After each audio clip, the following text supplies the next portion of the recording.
अगर कोई नेता मंच से ऐसी बात कह दे जो समाज के भीतर वर्षों से चल रही बेचैनी को ला दे तो क्या होगा?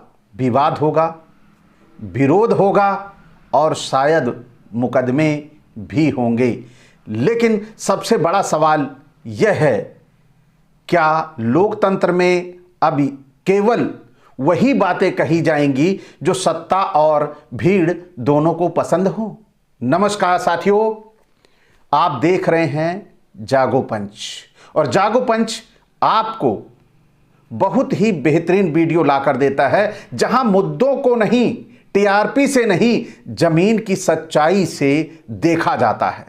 आज बात करेंगे समाजवादी पार्टी के प्रवक्ता राजकुमार भाटी की, जिन्होंने एक बयान दिया है और उत्तर प्रदेश की राजनीति में भूचाल सा ला दिया। आखिर राजकुमार भाटी जी ने क्या कहा? राजकुमार भाटी जी ने अपने भाषण में एक पुरानी और विवादित कहावत का जिक्र किया। उन्होंने कहा, उन्होंने जो अपना संबोधन किया उसमें भारतीय समाज में जातियों को लेकर प्रचलित अपमानजनक कहावतों, लोकोक्तियों का जिक्र किया। उन्होंने कहा कि विभिन्न समुदायों के खिलाफ दोनों पक्षों में ऐसी आपत्तिजनक कहावतें प्रचलित हो रही हैं जो सामाजिक वैमनस्य को बढ़ावा देती हैं। इसी दौरान उन्होंने एक दोहे का उदाहरण भी दिया कि एक पत्रकार महोदय मुझे एक दोहा सुनाकर चिढ़ाते थे, यानी इसका शिकार वो भी थे। क्या? गुजर अहीर कंजर, कुत्ता बिल्ली बंदर, ये छह ना होते तो खुले किवाड़ों सोते। साथियों, कितनी शर्मनाक बात है। इस पर लोगों ने ध्यान नहीं दिया कि उन्होंने क्या कहा, लेकिन विवाद कर दिया, जिसके जवाब में दूसरे सज्जन ने उनको एक दोहा बताया और कहा कि ये वाला दोहा आप सुना दिया करो। तो ब्राह्मण भला न वैश्या, इनमें भला न कोई, कोई कोई वैश्या तो भली, ब्राह्मण भला न कोई, जिसमें ब्राह्मण और वैश्या का जिक्र है। उसी ब्राह्मण और वैश्या के वक्तव्य को लेकर विवाद खड़ा हो गया। राजकुमार भाटी का कहना है कि उनके वक्तव्य के एक छोटे हिस्से की वीडियो क्लिप सोशल मीडिया पर प्रसारित कर संदर्भ से हटाकर पेश किया जा रहा है। उन्होंने दावा किया कि उन्होंने जो कहा है वे इस प्रकार की अपमानजनक टिप्पणियों को उचित नहीं मानते और ब्राह्मण भी बहुत भले होते हैं जैसी बात उन्होंने कही है। बस यहीं से विवाद शुरू हो गया।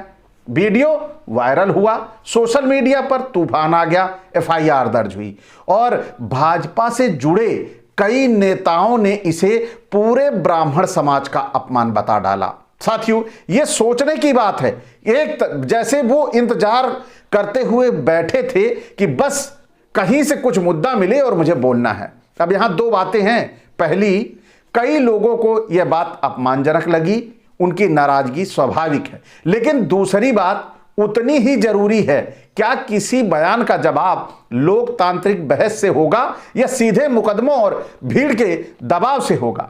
देखिए साथियों, भारत की राजनीति केवल संविधान की भाषा में नहीं चलती। यहां गांव और चौपालों, लोक भाषा की भी राजनीति है। गांव में हर जाति, हर बिरादरी को लेकर तीखी कहावतें वर्षों से कही जाती रही हैं। कहीं ठाकुरों पर तंज, कहीं यादवों पर कटाक्ष, कहीं बनियों पर व्यंग और कहीं ब्राह्मणों पर टिप्पणियां। यह सामाजिक वास्तविकता है, यही सामाजिक सच्चाई है।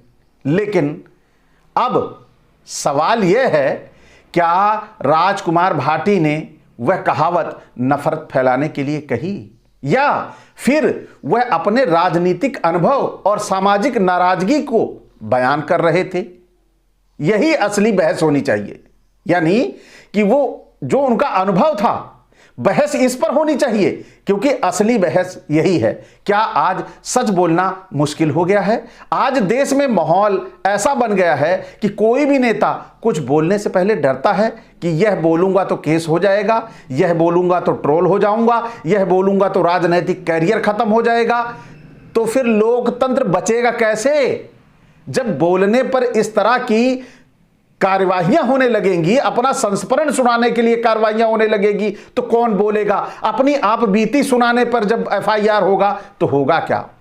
लोकतंत्र केवल चुनाव का नाम नहीं है। लोकतंत्र का मतलब है कटु बात सुनने की क्षमता, असहमति सहने की शक्ति और जवाब विचार से देने की संस्कृति। अगर हर विवादित बयान का जवाब एफआईआर होगा तो फिर राजनीति बहस से नहीं डर से चलेगी और यह डर लोगों में खौफ पैदा करेगा। तो राजनीति में यह दोहरा मापदंड क्यों? क्या राजनीति में केवल राजकुमार भाटी ही तीखी भाषा बोलते हैं? क्या बड़े बड़े नेता मंचों से जातियों पर कटाक्ष नहीं करते? क्या चुनावी भाषणों में अपमानजनक शब्द नहीं बोले जाते?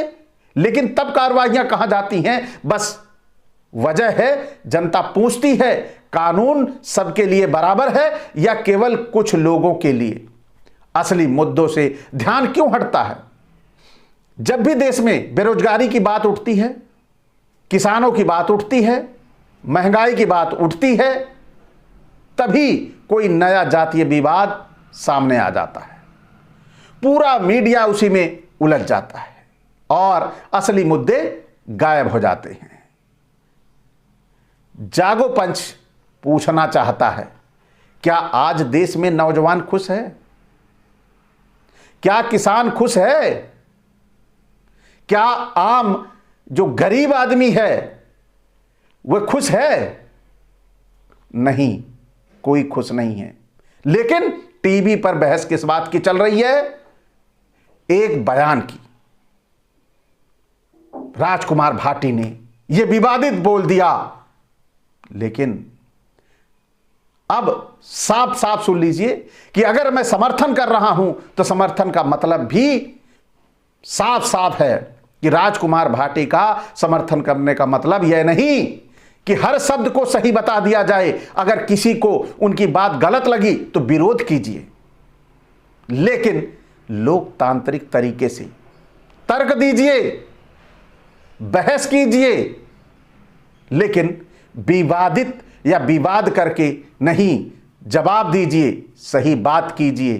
क्योंकि आज अगर किसी एक व्यक्ति की आवाज दबेगी तो कल आपकी भी दब सकती है। यह अपने दिमाग में बैठा के रखिएगा और सोचिए, अगर समाज के भीतर कोई पीड़ा नहीं होती तो ऐसे बयान पैदा ही नहीं होते। ये बयान जो पैदा हुए हैं इसके पीछे के भी कारण हैं। बयान अचानक नहीं आते, वे समाज के अनुभवों से निकलते हैं और राजनीतिक संघर्षों से निकलते हैं और फिर तकलीफ होती है। क्यों?